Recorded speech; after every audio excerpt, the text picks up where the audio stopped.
दोस्तों, आप क्या करना चाहते हैं? क्या आप नया बिजनेस शुरू करना चाहते हैं? शुरू करने से पहले सोच लीजिए कि आप क्या करना चाहते हैं। इसके बाद ही कोई कदम आगे बढ़ाएं। अगर आपने बिजनेस के बारे में क्या कैसे करना है और क्या प्लान है, बिजनेस की ग्रोथ के लिए क्या प्लान है, बिजनेस के सक्सेस होने में कितनी उम्मीद है। बिजनेस कई प्रकार के होते हैं, जैसे मैन्युफैक्चरिंग, ट्रेडिंग, रीसेलिंग। आप इनमें से कौन सा बिजनेस करना चाहते हैं, ये आपको तय करना है। और बहुत से लोग यही सोचते हैं कि हमारी एक दुकान हो और बहुत सेलिंग हो और बहुत मोटी कमाई हो। ऐसा नहीं है। आपके लिए पहले तय करना होगा कि आपको बिजनेस कौन सा करना है, मैन्युफैक्चरिंग, ट्रेडिंग, रीसेलिंग। उसके बाद ही जाकर कहीं आपको कुछ करना है। इसके लिए स्टेप बाय स्टेप होते हैं जो मैं आपको बताऊंगा। आइए दोस्तों, हम शुरू करते हैं स्टेप 1। स्टेप 1 में आप क्या करना चाहते हैं, जैसे कि रीसेलिंग में भी स्टेप 1 है नॉलेज। अब नॉलेज, जो बिजनेस तय कर लिया है आपको करना है, उस बिजनेस के लिए सबसे पहले आपको नॉलेज तो होना ही चाहिए कि आप जो बिजनेस कर रहे हैं उसके बारे में आपको कुछ पता हो। और नहीं हो नॉलेज, उस नॉलेज को लेने के लिए आपके लिए कुछ मेहनत करनी पड़ेगी। और नॉलेज के लेने के लिए आपके लिए सबसे पहला फर्स्ट स्टेप है कि आपको अपनी लोकल रीसेलिंग मार्केट की जो फुटकर दुकान है, यानी कि जो कहते हैं रिटेल काउंटर को आपको सबसे पहले उन पर विजिट करना होगा। उस दुकान पर जाना है जिससे आप प्रोडक्ट बेचना चाहते हैं, और उससे जाकर यही नहीं कहना है कि हमारे लिए आप मैं काम करना चाहता हूँ या ये दुकान खोलना चाहता हूँ। वो आपको इस प्रकार से कोई जानकारी नहीं देगा, आपको सही जानकारी नहीं देगा, अधूरी जानकारी देगा या फिर आपको गुमराह कर देगा।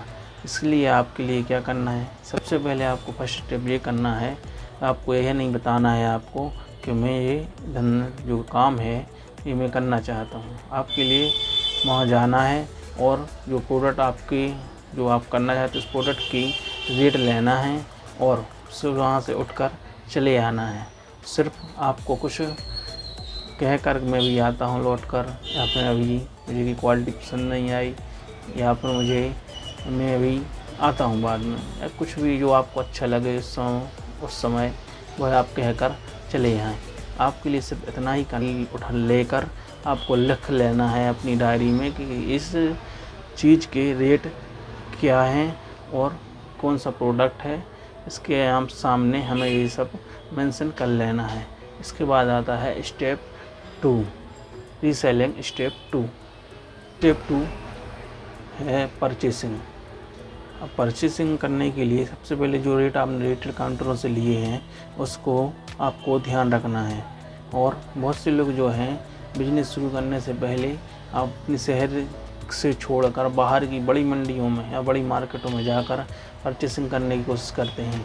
यह ठीक नहीं है। इसके पहले आपके लिए सबसे पहले ये करना होगा कि आपको जो परचेसिंग, आप अपना काम अभी शुरू कर रहे हैं, ना कि आप अभी काम कर चुके हैं कि आप इस तरह से जम गए हैं कि आप बड़ी मार्केट में आए। सबसे पहले आपको क्या करना, आपको जो होलसेलर के पास जाएंगे, आपको जो प्रोडक्ट बेचना है उस प्रोडक्ट के बारे में आपको सब जानकारी पहले होलसेलर से रेट लेना है। रेट लेने के पास आपको ऐसा नहीं करना है कि पहले जाकर जिस होलसेलर के पास गए और उसी से माल ले लिया, ऐसा नहीं करना। हमारे लिए सबसे पहले ये करना है कि जाने के बाद उस होलसेलर के लिए रेट लेने के बाद उससे कहना है कि अभी मैं परचेसिंग नहीं करूँगा, मैं कुछ समय बाद रुक कर परचेसिंग करूँगा, मैं अभी मेरी दुकान तैयार हो रही है। आपको सिर्फ ये बोलना है, ठीक है, मैं अभी रेट ले रहा हूँ। ठीक है, आपको ले लेना है रेट लेने के बाद आपको दूसरी दुकान शॉप पर जाना है, फिर उसी प्रोडक्ट के रेट लेना है। इस प्रकार से आपको 3 से 4 दुकानों पर आपको रेट लेना है, ठीक है ना। अभी आपको लोकल मार्केट से ही परचेसिंग करना है, आपको कहीं बाहर जाकर परचेसिंग नहीं करना है। जब ये आप रेट ले लेंगे, रेट लेने के बाद इसके बाद आपको परचेसिंग करने के लिए आपको रात में सोचना है या फिर दिन में, जब भी आपके पास समय हो तो आप डायरी उठाकर दोनों डायरियों पर आपको देखना है कि इस रेट में जो सामने वाला होलसेल दे रहा है उसके रेट से हमें कितना मार्जिन मिल रहा है, या दूसरे दुकानदार की इसके रेट अंतर कौन है। जिसका रेट सबसे कम हो उस दुकानदार से हमें माल लेना है और परचेसिंग उसी से करनी है। और ऐसा भी हो सकता है, ऐसा नहीं कि आपको अभी तुरंत ही आप जो आएंगे आप उसके साथ काम करेंगे तो धीरे धीरे आपकी है जो मार्केट वैल्यू बन जाएगी और आपको उधार भी मिलना लगेगा, मगर इसके लिए समय लगेगा दोस्तों। ऐसा नहीं कि आपने शुरू कर दिया और अभी आपको उधार भी मिलना लगे, नहीं ऐसा नहीं। थोड़ा थोड़ा आपकी जो बनती है मार्केट उसी से आपको आगे चल के फ़ायदा बेनिफिट होता है।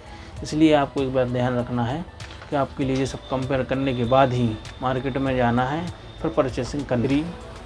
स्टेप 3 में क्या है, सबसे पहले है शॉप,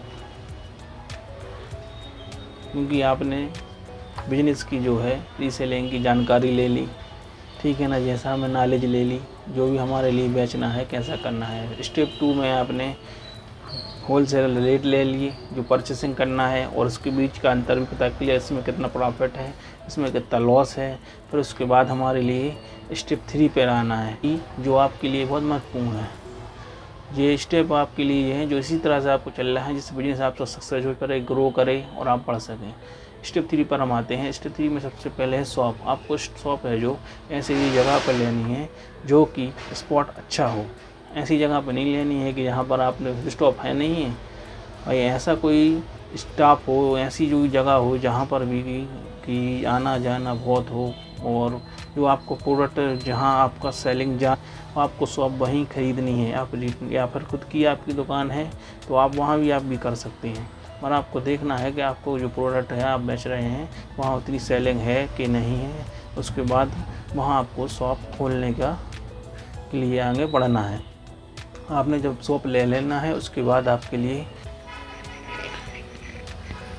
आपको सभी को जो है उसका डेकोरेशन करना है। डेकोरेशन करने के लिए सबसे पहले ये ध्यान रखना है कि हमारी शॉप में हमारे प्रोडक्ट के हिसाब से डेकोरेशन होना चाहिए, जिससे उसकी खूबसूरती बढ़ जाती है और उसकी सेलिंग भी बढ़ जाती है। दुकान में है जो आपको अपने प्रोडक्ट को इस प्रकार से जमाना है कि आपको जो है हर चीज़ व्यवस्थित होनी चाहिए। कोई भी चीज़ है जो हमें जब ग्राहक आ जाए तो ऐसा नहीं हो कि हम उस चीज़ के प्रोडक्ट को ढूंढते रहें कि वो कहाँ पर रखा है। इस बात का विशेष ध्यान रखना है। इसलिए हमें हर चीज़ को जो है बिल्कुल प्रॉपर तरीके से जमाना है, इस प्रकार से वो चीज़ जो है हमें तुरंत मिल जाए और शॉप पर आने वाला तुरंत ग्राहक है जो तुरंत लेकर जाए। सेलिंग का फर्स्ट पार्ट ये आपको कैसा लगा दोस्तों, ये मुझे कमेंट कर कर बताइएगा और देखिएगा वीडियो कैसा लगा आपको। इस सभी के लिए आपका धन्यवाद।